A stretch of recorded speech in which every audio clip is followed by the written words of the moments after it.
ಜೀನಾಗೆ ಸಂಪಾದಕತ್ವದಲ್ಲಿ ಜಿಎನ್ಎಸ್ news ಸಾಗರಿಸುತ್ತದ ಆಚೆ ಈಚೆ ಗುರುವಾರದ news ಅಪ್ಡೇಟ್ಗೆ ತಮಗೆ ಸ್ವಾಗತ. ಮುಖ್ಯಾಂಶಗಳು: ತಾವು ಪದವಿ ಪಡೆದ ಎಲ್ಬಿ ಕಾಲೇಜಿಗೆ ಶ್ರವಣಬೆಳಗೊಳ ಶ್ರೀಗಳ ಭೇಟಿ, ಪೂರ್ವಾಶ್ರಮದ ನೆನಪು ಮೆಲುಕು, ವಿದ್ಯಾಭ್ಯಾಸ ಸಂದರ್ಭದಲ್ಲಿ ಕಟ್ಟೆಚ್ಚರ ವಹಿಸಿ ಭವಿಷ್ಯ ರೂಪಿಸಿಕೊಳ್ಳಲು ಶ್ರೀಗಳ ಕರೆ. ಸಾಗರಕ್ಕೆ ಎಲ್ಬಿ ಕಾಲೇಜು ಶ್ರೀಗಳು ಸೇರಿದಂತೆ ಅನೇಕ ಸಾಧಕರನ್ನು ಕೊಡುಗೆಯಾಗಿ ನೀಡಿದೆ ಎಂದ ಶಾಸಕರು. ಮಾರಿಕಾಂಬಾ ದೇವಿ ನ್ಯಾಸ ಪ್ರತಿಷ್ಠಾನದ ವಿರುದ್ಧ ಹಿತರಕ್ಷಣಾ ಸಮಿತಿ ಭಿಕ್ಷಾಟನೆ ಮೂಲಕ ವಿನೂತನ ಪ್ರತಿಭಟನೆ. ಭೋಗೇಂದ್ರ ನರಿಭಟ್ಟ ಎಂದು ದೂಷಿಸಿದ ಆನಂದ್ ಮತ್ತು ಶಂಕರ್. ಮನೆ ಮತ್ತು ವಿದ್ಯುತ್ ಸಂಪರ್ಕಕ್ಕೆ ನಿರಾಪೇಕ್ಷಣಾ ಪತ್ರ ನೀಡಲು ಮಂಜಪ್ಪ ಒತ್ತಾಯ. ಭತ್ತ ಮತ್ತು ಮೆಕ್ಕೆಜೋಳ ಖರೀದಿ ಮಾಡಲು ಹೊಯ್ಸಳ ಒತ್ತಾಯ. ನವೆಂಬರ್ 30ರಂದು ಶಿವಮೊಗ್ಗದಲ್ಲಿ ಭಗವದ್ಗೀತೆ ಅಭಿಯಾನ ಕಾರ್ಯಕ್ರಮ ಕುರಿತು ಜಯರಾಮ್ ಅಶ್ವಿನಿ ಕುಮಾರ್ ಮಾತು. ಈಗ ಸುದ್ದಿಯ ವಿವರ. ಕಾಲೇಜು ಹಂತದ ಜೀವನ ಅತ್ಯಂತ ಸುಂದರವಾಗಿರುತ್ತದೆ. ಜೊತೆಗೆ ಹೆಚ್ಚಿನ ಜವಾಬ್ದಾರಿ ಸಹ ನಿಮ್ಮ ಮೇಲೆ ಇರುತ್ತದೆ. ಬಾಹ್ಯಾಕರ್ಷಣೆಗೆ ಒಳಗಾಗಿ ದಾರಿ ತಪ್ಪುವ ಸಾಧ್ಯತೆ ಇರುತ್ತದೆ. ತಾವೆಲ್ಲರೂ ಎಚ್ಚರಿಕೆಯಿಂದ ಹೆಜ್ಜೆ ಇರಿಸಬೇಕು ಎಂದು ಶ್ರವಣಬೆಳಗೊಳ ಜೈನ ಮಠದ ಶ್ರೀಮದ್ ಅಭಿನವ ಚಾರುಕೀರ್ತಿ ಭಟ್ಟಾರಕ ಪಟ್ಟಾಚಾರ್ಯವರ್ಯ ಸ್ವಾಮಿಗಳು ತಿಳಿಸಿದರು. ಸಾಗರದ ಎಲ್ಬಿ ಕಾಲೇಜಿನ ದೇವರಾಚಾರ್ಯ ಸಭಾಂಗಣದಲ್ಲಿ ಗುರುವಾರ ಮಲೆನಾಡು ಅಭಿವೃದ್ಧಿ ಪ್ರತಿಷ್ಠಾನದ ವತಿಯಿಂದ ಹಮ್ಮಿಕೊಂಡಿದ್ದ ಕಾರ್ಯಕ್ರಮದಲ್ಲಿ ಶ್ರೀಗಳು ಗುರುವಂದನೆ ಸ್ವೀಕರಿಸಿ ಕಾಲೇಜಿನ ಮಹಾದ್ವಾರಕ್ಕೆ ಶಂಕುಸ್ಥಾಪನೆ ನೆರವೇರಿಸಿ ಮಾತನಾಡುತ್ತಿದ್ದರು. ಶಾಸಕ ಹಾಗೂ ಅರಣ್ಯ ಕೈಗಾರಿಕಾ ಅಭಿವೃದ್ಧಿ ನಿಗಮದ ಅಧ್ಯಕ್ಷ ಗೋಪಾಲಕೃಷ್ಣ ಬೇಳೂರು ಮಾತನಾಡಿದರು. ಮಲೆನಾಡು ಅಭಿವೃದ್ಧಿ ಪ್ರತಿಷ್ಠಾನದ ಅಧ್ಯಕ್ಷ ಬಿಆರ್ ಜಯಂತ್ ಕಾರ್ಯಕ್ರಮದ ಅಧ್ಯಕ್ಷತೆ ವಹಿಸಿದ್ದರು. ವೇದಿಕೆಯಲ್ಲಿ doctor H M Shivakumar, doctor A S Lakshmish, Prakash, Suryanarayan ಕಂಡಿಕ ಇನ್ನಿತರರು ಹಾಜರಿದ್ದರು.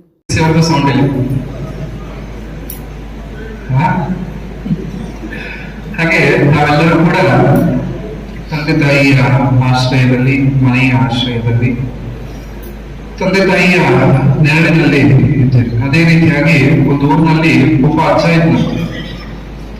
ಅಜ್ಜನಿಗೆ ಒಬ್ಬ ಮಗ, ಅಜ್ಜ ಮಗ ಇಬ್ಬರ ಸ್ನೇಹ, ಪ್ರೀತಿ, ವಾತ್ಸಲ್ಯ. ಪ್ರತಿನಿತ್ಯ ಅಜ್ಜ ಮೊಮ್ಮಗನನ್ನ ಕರೆದುಕೊಂಡು ಪೇಟೆಗೆ ಹೋಗ್ತಕ್ಕಂಥದ್ದು. ಪ್ರತಿನಿತ್ಯ ಮಧ್ಯಾಹ್ನದ ಸಂದರ್ಭದಲ್ಲಿ ಹೋಗುವಾಗ ಜೋರು ಬಿಸಿಲು. ಆ ಬಿಸಿಲಿನ ವೇಳೆಯಲ್ಲಿ ಆ ಸಣ್ಣ ಮೊಮ್ಮಗ, ಚಿಕ್ಕ ಮೊಮ್ಮಗ ಅಜ್ಜನ ನೆರಳಿನಲ್ಲಿ ಹೋಗ್ತಾ ಇರ್ತಾನೆ. ಅಜ್ಜನ ಬಿಸಿಲಿಗೆ ಅಜ್ಜನ ಹಿಂದೆ ನೆರಳು ಬೀಳ್ತದೆ. ಆ ನೆರಳಿನಲ್ಲಿ ಅವನು ಆಶ್ರಯವನ್ನು ಪಡೆದು ಅಜ್ಜನ ಜೊತೆಗೆ ಹೋಗಿ ಬರ್ತಾ ಇದ್ದಾನೆ. ಹಾಗೆ 1 ವರ್ಷ ಹೋಗ್ತಿದ್ದ, 2 ವರ್ಷ ಹೋಗ್ತಿದ್ದ. ಹೋಗ್ತಾ ಏನಾಗ್ತಾನೆ ಮೊಮ್ಮಗ ದೊಡ್ಡವನಾಗ್ತಾನೆ. ದೊಡ್ಡ ಆದ್ಮೇಲೆ ಏನಾಗ್ತಾನೆ, ಆ ನೆರಳು ಸಾಕಾಗೋದಿಲ್ಲ ಅಲ್ವಾ? ದೊಡ್ಡ ಆದಾಗ ಮಾತಾಡ್ಬೇಕು ಹುಡುಗರು. ದೊಡ್ಡ ಆದಾಗ ಏನು, ನೆರಳು ಸಾಕಾಗೋದಿಲ್ಲ. ಆಗ ಒಂದು ದಿನ ಆ ಮೊಮ್ಮಗ ಅಜ್ಜನಿಗೆ ಹೇಳ್ತಾನಂತೆ, ಅಜ್ಜ, ನನಗೆ ನಿನ್ನ ನೆರಳು ಸಾಕಾಗ್ತಾ ಇಲ್ಲ, ತುಂಬಾ ಬಿಸಿಲು ಬರ್ತಾ ಇದೆ ನನಗೆ. ಅದನ್ನ ಬಂದಾಗ ಆನಂದ ಅಷ್ಟೇ. ಇಲ್ಲಿ ನಿನ್ನೆ ಹೇಳ್ತಿದ್ರು, ಶಿವಕುಮಾರ್ ಬಗ್ಗೆ ಹೇಳಿದ್ರು. ನಮ್ಮ ಶಿವಕುಮಾರ್ ಸಾರ್ ಅಂತವ್ರು ಸಿಕ್ಕಿದ್ರೆ ನನಗೆ ಬಹಳ ಖುಷಿ ಆಯ್ತು ಅಂತ ಶಿವಕುಮಾರ್ ಅವರು ನಿನ್ನೆ ಕೊಡ್ತಾ ಇದ್ರು. ಹೌದಾ? ಹಾಗೆ ಅದೊಂಥರ ಆ ಖುಷಿನೇ ಬೇರೆ. ಅಷ್ಟು ಖುಷಿಯಾಗಿ ಬೆಳಗ್ಗೆ ಎಂಟ್ರೆನ್ಸ್ ಅಲ್ಲಿ ಬಂದು ಇಳಿತಿದಾಗಲೇ ಈಗ ನೋಡಿರೋದು ಹಾಗೆ ಖುಷಿ ಆಗುತ್ತೆ. ಅಷ್ಟು ಸಂತೋಷಪೂರಿತವಾದಂತ ಆ ಕ್ಷಣ ನಿಜವಾಗ್ಲೂ ಖುಷಿ ಆಗುತ್ತೆ. ಯಾಕಂದ್ರೆ ಆ ಬಾಲ್ಯದ ನೆನಪಲ್ಲಿ ಹೇಗಿದ್ರು ಏನನ್ನೋದನ್ನ ಅವರ ಒಂದು ಮಾತಲ್ಲೇ ತಾವು ಕೇಳಬೇಕಾಗುತ್ತೆ. ತುಂಬಾ ಚೆನ್ನಾಗಿ ಮಾತಾಡೋದು. ನಿನ್ನೆ ಒಂದು ಕಾಲು ಗಂಟೆ ಇರ್ಬೋದು, ಅದ್ಭುತವಾದಂತಹ ಪ್ರವಚನ ಕೊಟ್ಟು ನಿಜವಾಗ್ಲೂ ಮನಸ್ಸಿಗೆ ತೃಪ್ತಿಯಾಗುವುದು.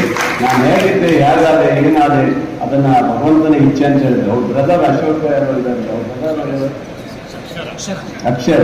ಅವರಿಗೆ ನನಗೆ ಕಾಂಪಿಟೇಷನ್ ಹೇಗಿತ್ತು, ಅವ್ರೆಲ್ಲದ್ರೂ ಮುಂದಿದ್ದು ನಾನು ಹಿಂದಿದ್ದೆ. ನಾನು ಹೊರತಾ ತಿಂದಿದ್ದು ಅವ್ರು ಮಾತ್ರ ಏನೋ ಹೊರತಾ ತಿಂದಿಲ್ಲ ಅಂತ ಹೇಳ್ತಿದ್ರು. ಅಂದ್ರೆ ವಿಷಯ ಬರೋದೇ ಗಟ್ಟಿ ಹೊರತಾ ಹೊಡೆದಿದ್ದವರು, ತಂದೆಯವರು ಹೊಡೆದಿದ್ದು ಸಹ ಹೇಳ್ತಾ ಇದ್ದಂತೆ. ಆ ಭಾವುಕರಾಗಿ ಆ ಥರ ಮಾತಾಡಿದ್ರು. ತುಂಬಾ ಖುಷಿಯಾಗಿತ್ತು. ಹಾಗಾಗಿ ಬಹಳ ಖುಷಿಯಾಗುತ್ತೆ. ಇವತ್ತು ನಿಮ್ಮ ಕಾಲೇಜಿಗೆ ಕರೆದಿದ್ರಿ. ಇವತ್ತು ಈ ಒಂದು ಸಂಸ್ಥೆ ಸುಮಾರು 65,000 ಇವತ್ತು ವಿದ್ಯಾರ್ಥಿಗಳು ಹೊರಗೋಗಿದ್ದಾರೆ ಅಂತ ಸಾಮಾನ್ಯ ವಿಚಾರ ಅಲ್ಲ. ಈ ಸಂಸ್ಥೆಯಲ್ಲಿ ಹೇಳಿದ್ರು, ಡಾಕ್ಟರ್ ಆಗಿ ಹೋಗಿರ್ಬೋದು, ಸೈಂಟಿಸ್ಟ್ ಆಗಿರ್ಬೋದು, ಇಂಜಿನಿಯರ್ ಆಗಿರ್ಬೋದು, ಇನ್ನು ಬೇರೆ ಬೇರೆ ಬೇರೆ ಹುದ್ದೆಗಳನ್ನ ಬಹಳಷ್ಟು ದೊಡ್ಡ ದೊಡ್ಡ ಬಿಸ್ನೆಸ್ ಮ್ಯಾನ್ಗಳಾಗಿರ್ಬೋದು, ಏನಾಗಿರ್ಬೋದು ಅಂತ ಆಗೋದ್ರ ಇದರಲ್ಲಿ. ಅದರ ಜೊತೆಗೆ ಒಬ್ಬ ಸ್ವಾಮೀಜಿನೂ ಕೊಟ್ಟಿದ್ದೀರಲ್ಲ ನೀವು ಅನ್ನೋದು ಒಂದು ಖುಷಿನೇ ತಂದು. ಸಾಗರ ಮಾರಿಕಾಂಬಾದೇವಿ ನ್ಯಾಸ ಪ್ರತಿಷ್ಠಾನದ ವಿರುದ್ಧ ಕಾನೂನು ಹೋರಾಟ ಮಾಡಲು ದೇಣಿಗೆ ಕೊಡಿ ಎಂದು ಮಾರಿಕಾಂಬಾ ಹಿತರಕ್ಷಣಾ ಸಮಿತಿ ಗುರುವಾರ ಸಾಗರ್ ಹೋಟೆಲ್ ವೃತ್ತದಲ್ಲಿ ಭಿಕ್ಷಾಟನೆ ಮೂಲಕ ವಿನೂತನ ಪ್ರತಿಭಟನೆ ನಡೆಸಿತು. ಸಾಗರ್ ಹೋಟೆಲ್ ವೃತ್ತದಿಂದ ಮಾರಿಕಾಂಬಾ ದೇವಿಯ ಗಂಡನ ಮನೆಯವರೆಗೆ ಪ್ರತಿಭಟನಾ ಮೆರವಣಿಗೆ ನಡೆಸಿ ಹಾಲಿ ಸಮಿತಿ ವಿರುದ್ಧ ಅಧಿಕಾರ ಬಿಟ್ಟು ಚುನಾವಣೆಗೆ ಸಹಕರಿಸುವಂತೆ ಘೋಷಣೆ ಕೂಗಲಾಯಿತು. ಪ್ರತಿಭಟನೆ ಉದ್ದೇಶಿಸಿ ಹಿತರಕ್ಷಣಾ ಸಮಿತಿ ಸಂಚಾಲಕ ಎಂಡಿ ಆನಂದ್, ಕಾನೂನು ಸಲಹೆಗಾರ ವಿ ಶಂಕರ್ ಮಾತನಾಡಿದರು. ಪ್ರತಿಭಟನೆಯಲ್ಲಿ ನಿತ್ಯಾನಂದ ಶೆಟ್ಟಿ, ಬಾಲಕೃಷ್ಣ, ಜನಾರ್ದನ್ ಆಚಾರಿ, ಮಂಜುನಾಥ್, ಟಿ ನಮ್ಮಪ್ಪ, ಜಿಕೆ ಭೈರಪ್ಪ, ಎನ್ ಶ್ರೀನಾಥ್, ಗುರುಬಸವನಗೌಡ, ಸದಾನಂದ್, ರಘುನಾಥ್, ಕೃಷ್ಣಮೂರ್ತಿ, ದರ್ಶನ್, ಶ್ರೀಧರ್ ಇನ್ನಿತರರು ಹಾಜರಿದ್ದರು.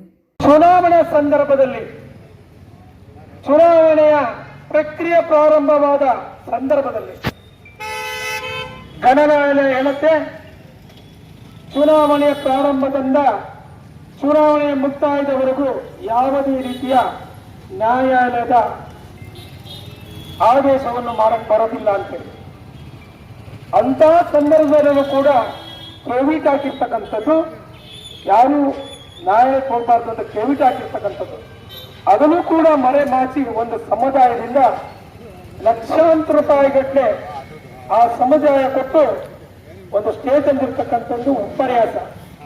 ಅಲ್ಲಿ ಒಂದೇ ಒಂದು ಮಾಹಿತಿ ಕೊರತೆ ಇತ್ತು, ಇವತ್ತು ಕೇವಿಟ್ಟು ಮತ್ತೆ ಇವರು ಸ್ಟೇಜ್ ಇರ್ತಕ್ಕಂಥ ಚುನಾವಣೆ ಪ್ರಕ್ರಿಯೆ ಪ್ರಾರಂಭಗೊಂಡಿದೆ ಅಂತ ಏನಾದ್ರು ಇದ್ದಿದ್ರೆ ಇವತ್ತು ಎಲೆಕ್ಷನ್ ಆಗ್ತಿತ್ತು. ಅದನ್ನು ಕೂಡ ಇವರು ಹಾಕಿಸಿಲ್ಲ, ಹೇಳಿಲ್ಲ. ಕಾರಣ ಇಷ್ಟೇ, ಇವರು ಮುಂದುವರಿಬೇಕು. ದೊಡ್ಡ ಮೊತ್ತದ ಹಣವನ್ನು ಲಪಾಯಿಸಿದ್ದಾರೆ, ದೇವಸ್ಥಾನದ ದೊಡ್ಡ ಮೊತ್ತದ ಹಣವನ್ನು ಲಪಾಯಿಸಿದ್ದಾರೆ. ಇವರೇ ಮತ್ತೆ ಅಧಿಕಾರದಲ್ಲಿ ಬರಲಿಕ್ಕೆ ಜನರ ಹತ್ರ ಭಿಕ್ಷೆ ಬೇಡಿದ ಅಧಿಕಾರ ಕೇಳ್ತಾ ಇದ್ದಾರೆ. ನಾಚಿಕೆ ಆಗಬೇಕು ನಿಮ್ಮ ಮುಖಕ್ಕೆ, ನಿಮ್ಮ ಜನ್ಮಕ್ಕೆ ಬೆಂಕಿ ಹಾಕ. ಮತ್ತು ಹೋಗಿ ಕೈ ಚಾಚಿ ಕಾಲು ಬೇಡಿ ಕೇಳ್ತಿದ್ದೀರಲ್ಲ, ನನಗೆ ಆಯ್ಕೆ ಮಾಡಿಕೊಡಿ ಅಂತೀರಿ. ಯಾವ ಉದ್ದೇಶಕ್ಕೆ? ಸುಮಾರು 13 ವರ್ಷದಲ್ಲಿ 4 ರಿಂದ 5 ಬಾರಿ ದೇವಸ್ಥಾನದ ಎದುರುಗಡೆ ನ್ಯಾಯಾಲಯದ ನೋಟಿಸ್ ಅಂತಿದೆಯಾ, ವಾರ್ಷಿಕ ಸಭೆ ಮುಂದೋಗಿದೆ ಅಂತೇಳಿ ಇನ್ನು ಪರ್ಮಿಟ್ ಆಗಿ ಒಂದು ಬೋರ್ಡ್ ಹಾಕ್ಬಿಡ್ರಿ, ಇದೇ ವ್ಯವಸ್ಥಾಪಕ ಸಮಿತಿ, ನಮ್ದೇ ನ್ಯಾಯಾಲಯದ ಆದೇಶ, ನಾವೇ ಇಲ್ಲಿ ಮಲ್ಕೊಳ್ಳೋದು, ನಾವೇ ಇಲ್ಲಿ ಹೊಂದಾಡೋದು ಅಂತ ಹೇಳ್ಬಿಡಿ. ಕೋರ್ಟ್ ಕೆಲಸಕ್ಕೆ ದೇವಸ್ಥಾನದ ದುಡ್ಡನ್ನ ಅಧಿಕೃತವಾಗಿ ಅವರೇ ಕೊಟ್ಟಿದ್ದಾರೆ. 8 ಲಕ್ಷ ರೂಪಾಯಿಗಳನ್ನ ನ್ಯಾಯಾಲಯಕ್ಕೆ ವೆಚ್ಚ ಮಾಡಿದ್ದಾರೆ. ಯಾರಪ್ಪನ ಮನೆ ದುಡ್ಡಿದು, ದೇವಸ್ಥಾನದ ದುಡ್ಡು. ನಾವು ಅವ್ರ ವಿರುದ್ಧ ಕಾನೂನು ಹೋರಾಟ ಮಾಡ್ತಾ ಇದ್ದೀವಿ.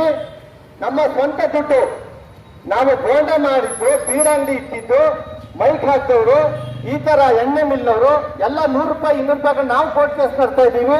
ನಾವು ದುಡ್ಡು ಹಂಡ ಕೆಲಸ ಮಾಡ್ತಾ ಇದ್ದೀವಿ, ನಮ್ಮ ಶ್ರಮ ದುಡ್ಡು ಮಾಡ್ತಾ ಇದ್ವಿ. ಇವ್ರ ತರ ಹಡದ ದುಡ್ಡು ಯೂಸ್ ಮಾಡ್ತಾ ಇಲ್ಲ ನಾವು. ಇದಕ್ಕೆ ನಾವು ತುಂಬಾ ಸಹಕಾರ ಬೇಕು. ಈಗ ಏನ್ ಮಾಡಿದಾರೆ, ನಮ್ಮನ್ನ ಯಾರು ನದಿ ಭಟ್ರು ಅಂತಿದ್ರು ನೀವೆಲ್ಲ, ಗಿರಿಭಟ್ರು ಒಂದು ಸಣ್ಣ ಸಮುದಾಯವನ್ನ, ಕೊರ್ಮ ಸಮುದಾಯವನ್ನು ಎತ್ತಿಗಟ್ಟಿ ಹೈಕೋರ್ಟ್ ನಲ್ಲಿ ಅರ್ಜಿ ಹಾಕ್ಸಿದ್ದಾರೆ. ಆ ಸಮುದಾಯ ಪಾಪ ವಿಷಯನೇ ಗೊತ್ತಿಲ್ಲ. ಕೊರ್ಮ ಸಮಾಜದವರು ಅಮಾಯಕರು, ಮುಗ್ಧರು, ಅವ್ರಿಗೇನು ಗೊತ್ತಿಲ್ಲ. ತುಂಬಾ ಒಳ್ಳೆ ಜನ, ಅವ್ರಿಗೆ ಈ ಮಾರಿಕಾಂಬೆ ಯಾವ ವಿಚಾರವೂ ಗೊತ್ತಿಲ್ಲ. ಅವರನ್ನು ಎತ್ತಿಕಟ್ಟಿ ಹೈಕೋರ್ಟಿಗೆ ಒಬ್ಬ ವಕೀಲರ ಮೂಲಕ ಅರ್ಜಿ ಹಾಕ್ತಾರೆ ಚುನಾವಣೆ ಸ್ಟೇ ಮಾಡಲಿಕ್ಕೆ. ಅದಕ್ಕೆ ಒಬ್ಬ ಖ್ಯಾತ ವಕೀಲರು, ಹೈಕೋರ್ಟ್ನ ಖ್ಯಾತ ವಕೀಲರು ಹಾಜರಾಗ್ತಾರೆ. ಆ ವಕೀಲರು ತಗೊಳ್ಳೋ ಫೀಸ್ ಕನಿಷ್ಠ 15 ಲಕ್ಷ ರೂಪಾಯಿ. ಆ ಸಣ್ಣ ಸಮಾಜದವರು ಈ ಹಣ ಕೊಡ್ಲಿಕ್ಕೆ ಸಾಧ್ಯನಾ? ನೀವೇ ಆಲೋಚನೆ ಮಾಡಿ. ಈ ಮೇಲ್ಮನವಿ ಸಲ್ಲಿಸಲಿಕ್ಕೆ ಗಿರಿಭಟ್ಟನ ಕುಂಭಕ್ಕೆ ಕಾರಣ ದೇವಸ್ಥಾನದ ಹಣವನ್ನ ಬಳಸಿದಾನೆ ಅಂತ ನಾವು ನೇರವಾಗಿ ಆರೋಪ ಮಾಡ್ತಾ ಇದ್ದೀವಿ. ಅವರು ಸುಳ್ಳಂತ ಆದ್ರೆ, ಗಿರಿಭಟ್ಟ ಹೇಳಿದ್ದು ಮಾಡಿದ್ದು ಸುಳ್ಳಂತ ಆದ್ರೆ, ತನ್ನ ಸಂಸಾರ ಸಮೇತ ಮಾರಮ್ಮನ ಮುಂದೆ ಗಂಡನ ಪಾದಕ್ಕೆ ಮುಟ್ಟಿ ಪ್ರಮಾಣ ಮಾಡಲಿ, ನಾವು ಹೋರಾಟದಿಂದ ಹಿಂಸರಿತೀವಿ. ಅವರು ಹೇಳ್ತಾರೆ, ನಮ್ಗೆ ಟೀಕೆ ಮಾಡ್ತಾರೆ, ಇವರು ಅಧಿಕಾರಕ್ಕೆ ಹೋಗ್ಲಿಕ್ಕೆ ಸಾಯ್ತಿದ್ದಾರೆ ಅಂತ. ಯಾಕೆ ಹೋಗ್ಬಾರ್ದು ನಾವೇ? ದಾಖಲೆ ಇಲ್ಲ ಎನ್ನುವ ಕಾರಣಕ್ಕೆ ಸರ್ಕಾರಿ ಜಾಗದಲ್ಲಿ ಮನೆ ನಿರ್ಮಿಸಿಕೊಳ್ಳಲು ನಿರಾಪೇಕ್ಷಣೆ ಪತ್ರ ಸತಾಯಿಸುತ್ತಿರುವ ಗ್ರಾಮ ಪಂಚಾಯಿತಿ ಆಡಳಿತದ ಕ್ರಮ ಖಂಡನೀಯ ಎಂದು ಸಂಯುಕ್ತ ರೈತ ಸಂಘದ ಅಧ್ಯಕ್ಷ ಎಂಬಿ ಮಂಜಪ್ಪ ಹಿರನೆಲ್ಲೂರು ತಿಳಿಸಿದರು. ಸಾಗರದ ಕರ್ನಾಟಕ ಕಾರ್ಯನಿರತ ಪತ್ರಕರ್ತರ ಭವನದಲ್ಲಿ ಗುರುವಾರ ಕರೆಯಲಾಗಿದ್ದ ಸುದ್ದಿಗೋಷ್ಠಿಯಲ್ಲಿ ಅವರು ಮಾತನಾಡುತ್ತಿದ್ದರು. ಸಂಘದ ಇನ್ನೋರ್ವ ಅಧ್ಯಕ್ಷ ಹೊಯ್ಸಳ ಗಣಪತಿಯಪ್ಪ ಮಾತನಾಡಿದರು. ಗೋಷ್ಠಿಯಲ್ಲಿ ರಮೇಶ್ ಐಗಿನಬೈಲ್, ದೇವು ಆಲಳ್ಳಿ, ಬೇಬಿ ಗೋಳಗೋಡು, ಪ್ರತಾಪ್ ಚಿಪ್ಲಿ, ಶಿರವಾಳ ರಾಮಪ್ಪ ಇನ್ನಿತರರು ಹಾಜರಿದ್ದರು.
ಇದೇನು ಸಾಗರ ತಾಲೂಕಿನಾದ್ಯಂತ ಭತ್ತದ ಕಟಾವು ಕೆಲಸ ನಡೀತಾ ಇದೆ.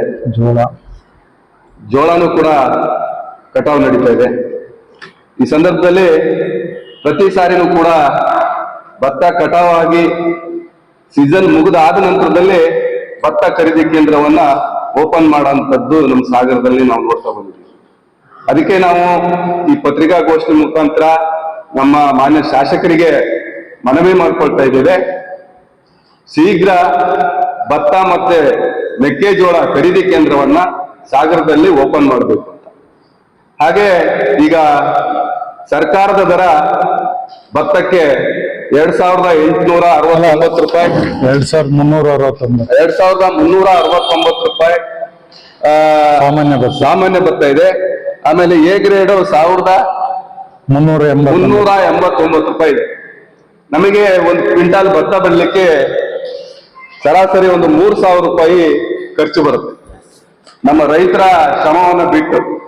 ಹಾಗಾಗಿ ಮಾನ್ಯ ಶಾಸಕರು ಸರ್ಕಾರದ ಮುಖಾಂತರ ನಮಗೆ ಪ್ರತಿ ಕ್ವಿಂಟಾಲಿಗೆ 3,500 ದರವನ್ನ ನಿಗದಿ ಮಾಡಿ ಅತಿ ಶೀಘ್ರವಾಗಿ ಸಾಗರದಲ್ಲಿ ಭತ್ತ ಮತ್ತೆ ಮೆಕ್ಕೆಜೋಳ ಖರೀದಿ.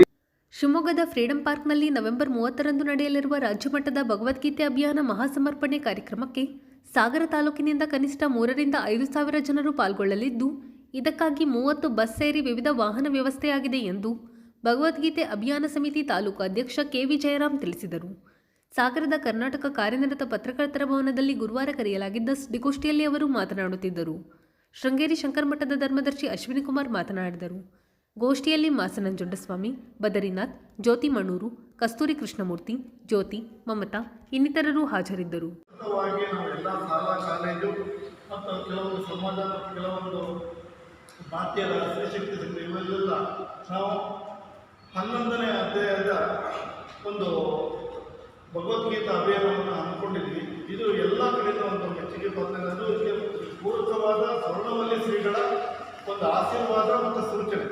ಇದನ್ನ ಒಂದು ಅಭಿಯಾನವನ್ನು ದೊಡ್ಡ ಮಟ್ಟದಲ್ಲಿ ಮಾಡಬೇಕು ಅನ್ನೋ ಒಂದು ಸೂಚನೆ ಮೇರೆಗೆ ಪ್ರಥಮವಾಗಿ ನಾವು ಸಾಗರದಲ್ಲಿ ಇದನ್ನು ಆಯೋಜನೆ ಮಾಡಿದ್ವಿ. ಆನಂತರ ಎಲ್ಲ ಜಿಲ್ಲಾ ಮಟ್ಟದಲ್ಲಿ ಎಲ್ಲ ತಾಲೂಕುವಾರು ಅಲ್ಲಲ್ಲಿ ಸಮಿತಿಗಳನ್ನು ಮಾಡಿ ಇವತ್ತು ರಾಜ್ಯ ಮಟ್ಟದಲ್ಲಿ ಬರುವಂಥ 2 ದಿನದಲ್ಲಿ 30ನೇ ತಾರೀಕು ಭಾನುವಾರ ಆ ದಿನ ದೊಡ್ಡ ಮಟ್ಟದ ಒಂದು ಕಾರ್ಯಾಗಾರವನ್ನು ಶಿವಮೊಗ್ಗದ ಫ್ರೀಡಂ ಪಾರ್ಕಲ್ಲಿ ನಡೆಯುತ್ತೆ. ಈ ಒಂದು ವಿಚಾರವಾಗಿ ಈಗಾಗಲೇ ಸಾಗರದಲ್ಲಿ ನಾವು 9 ಶಾಲೆಗಳಲ್ಲಿ ನಮ್ಮ ಮಾತೆಯರು ಹೋಗಿ ಭಗವದ್ಗೀತೆ ಅಧ್ಯಯನದ ಬಗ್ಗೆ ಪಠಣವನ್ನು ಎಲ್ಲ ಮಕ್ಕಳಿಗೆ ಹೇಳ್ಕೊಡುವಂಥ ಕೆಲಸವನ್ನು ನಾವು ಪ್ರಾಮಾಣಿಕ ಮಾಡಿದ್ವಿ. ಅದನ್ನು ಮಾಡ್ತಿದ್ರೆ 9 ಶಾಲೆ ಬಿಟ್ಟು ಬೇರೆ ಇತರೆ ಶಾಲೆಗಳಲ್ಲಿ ಅಲ್ಲಿ ಭಗವದ್ಗೀತೆಯನ್ನು ಅಧ್ಯಯನ ಮಾಡಿದ್ರು ಅವರು ಆ ವಿಚಾರವನ್ನು ಮಕ್ಕಳಿಗೆ ಮಾತಿಗೆ ತಿಳಿಸ್ತಾ ಇದ್ದಾರೆ. ಅದೇ ರೀತಿ 15 ಪ್ರಶಿಕ್ಷಣ ಶಿಬಿರಗಳನ್ನು ಮಾಡಿದೆ ಸಾಗರ ತಾಲೂಕಿನಲ್ಲಿ. ಇದು ಬಹಳ ಮಹತ್ವದ ವಿಚಾರ. ಅದು ಪ್ರಶಿಕ್ಷಣ ಶಿಬಿರ ಅಂತಂದ್ರೆ ಅದಕ್ಕೆ ಪೂರಕವಾದ ಒಂದು ಯಾವ ರೀತಿ ಒಂದು 11ನೇ ಅಧ್ಯಾಯವನ್ನು ನಾವು ಮಾಡಬೇಕಾದ್ರ ಬಗ್ಗೆ ಪ್ರಶಿಕ್ಷಣ ಶಿಬಿರದಲ್ಲಿ ಮಾತಿರು ತುಂಬ ಚೆನ್ನಾಗಿ ತಿಳಿಯಲಿದ್ದಾರೆ ಅಂತ ಒಂದು 15 ಕಾರ್ಯಗಳಾಗಿದೆ. ಅದೇ ರೀತಿ 11 ಉಪನ್ಯಾಸ ಕಾರ್ಯಕ್ರಮಗಳು ಸಾಗರ ತಾಲೂಕಿನಲ್ಲಾಗಿದೆ. ಅದೇ ರೀತಿ ಈ ಒಂದು ಕಂಠಪಾಠ ಸ್ಪರ್ಧೆ ಭಗವದ್ಗೀತೆಯ ಇದರಲ್ಲಿ ರಾಜ್ಯ ಮಟ್ಟದ ಸ್ಪರ್ಧೆಯಲ್ಲಿ 50 ಮಕ್ಕಳು ಈ ನಮ್ಮ ಸಾಗರದಿಂದ ಪಾಲ್ಗೊಂಡಿದ್ದರು. ಅದರಲ್ಲಿ 2 ಮಕ್ಕಳು ರಾಜ್ಯ ಮಟ್ಟಕ್ಕೆ ಆಯ್ಕೆಯಾಗಿದ್ದಾರೆ. ಇದು ಬಹಳ ಸಂತೋಷದ ವಿಚಾರ. ಅದೇ ರೀತಿ ಜಿಲ್ಲಾ ಮಟ್ಟಕ್ಕೆ ಸಹ 2 ಮಕ್ಕಳು ಆಯ್ಕೆಯಾಗಿದ್ದಾರೆ. ಅದೇ ರೀತಿಯಲ್ಲಿ ಈಗಾಗಲೇ ನಾವು ಸಾಧಾರಣ ಇಲ್ಲಿನ ಒಂದು ಒಟ್ಟು ಮಕ್ಕಳು 700 ಮಕ್ಕಳು ಸಾಗರ ತಾಲೂಕಿಂದ ಭಗವದ್ಗೀತೆ ಪ್ರಕರಣ ಇದರ ಬಗ್ಗೆ ಶ್ರೀ ಸುವರ್ಣಲಿಂಗೇಗೌಡ ಸಂಸ್ಥೆಯಲ್ಲಿ ಸಾಕಷ್ಟು ವಿಷಯಗಳನ್ನು ಪ್ರಸ್ತಾಪ ಮಾಡಿದ್ದಾರೆ. ಆದರೂ ಸಹ ಈ ಒಂದು ಭಗವದ್ಗೀತಾ ಅಭಿಯಾನದ ಕಾರ್ಯಕ್ರಮ ಸ್ವರ್ಣೋಲಿ ಶ್ರೀಗಳವರು ಇಡೀ ರಾಜ್ಯಾದ್ಯಂತ ಮಾಡ್ಕೊಂಡು ಬರ್ತಾ ಇದ್ದಾರೆ. ಪ್ರತಿಯೊಂದು ಮನೆಗೂ ಈ ಭಗವದ್ಗೀತೆಯನ್ನು ತಲುಪಿಸಬೇಕು. ಸಮಾಜದ ಕಟ್ಟಕಡೆಯ ವ್ಯಕ್ತಿಗೂ ಈ ಒಂದು ಭಗವದ್ಗೀತೆಯನ್ನು ತಲುಪಿಸಬೇಕು. ಪ್ರತಿಯೊಬ್ಬರು ಕಲಿಬೇಕು, ಕಲಿತು ಅವರು ಮಾನವರಾಗಬೇಕು ಅಂತ ಹೇಳುವಂಥ ಒಂದು ದೃಢ ಸಂಕಲ್ಪದಿಂದ, ಒಂದು ಒಳ್ಳೆಯ ಸಂಕಲ್ಪದಿಂದ ಸ್ವರ್ಣೋಲಿ ಶ್ರೀಗಳವರು ಈ ಒಂದು ಅಭಿಯಾನವನ್ನು ಮಾಡ್ಕೊಂಡು ಬರ್ತಾ ಇದ್ದಾರೆ. ಈಗಾಗಲೇ ನಮ್ಮ ರಾಜ್ಯದಲ್ಲಿ ಅನೇಕ ಕಡೆ ಈ ರಾಜ್ಯ ಮಟ್ಟದ ಅಭಿಯಾನ ನಡೆದಿದೆ. ಈ ಶಿವಮೊಗ್ಗ ಜಿಲ್ಲೆಯಲ್ಲಿ ನಡೀತಾ ಇರುವಂಥದ್ದು ಇದು ಪ್ರಪ್ರಥಮ ಬಾರಿ ಈ ರಾಜ್ಯ ಮಟ್ಟದ ಅಭಿಯಾನ.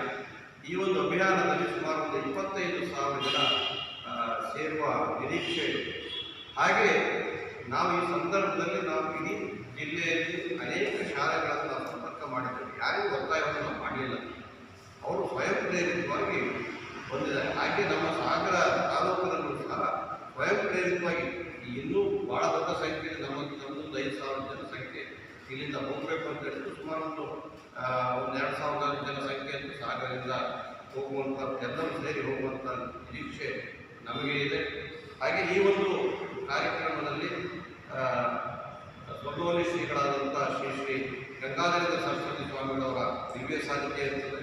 ಹಾಗೆ ಹರಿಹರಪುರ ಮಠದ ಶ್ರೀ ಸ್ವಯಂ ಪ್ರಕಾಶ ಸಚ್ಚಿದಾನಂದ ಸರಸ್ವತಿ ಮಹಾಸ್ವಾಮಿಗಳವರು ಈ ಸಂದರ್ಭದಲ್ಲಿ ಇರ್ತಾರೆ. ಹಾಗೆಯೇ ಮುರುಘಾ ಮಠದ ಶ್ರೀ ನಿರಂಜನ ಜಗದ್ಗುರು ಶ್ರೀ ಡಾಕ್ಟರ್ ಶ್ರೀ ಮಲ್ಲಿಕಾರ್ಜುನ ಮುರುಘರಾಜೇಂದ್ರ ಮಹಾಸ್ವಾಮಿಗಳವರು ಇರುತ್ತಾರೆ. ಆದಿಚುಂಚನಗಿರಿ ಮಹಾಸಂಸ್ಥಾನ ಶಾಖಾಮಠ ಶಿವಮೊಗ್ಗ ಶ್ರೀ ನಾದಮಯಾನಂದ ಸ್ವಾಮಿಗಳವರು ಈ ಕಾರ್ಯಕ್ರಮದಲ್ಲಿ ಇರ್ತಾರೆ. ಇದು ಗುರುವಾರದ ಸಮಗ್ರ ಸುದ್ದಿ. ನಿರಂತರ ಸುದ್ದಿಗಾಗಿ ನೋಡ್ತಾ ಇರಿ GNS ನ್ಯೂಸ್. ನಮಸ್ಕಾರ.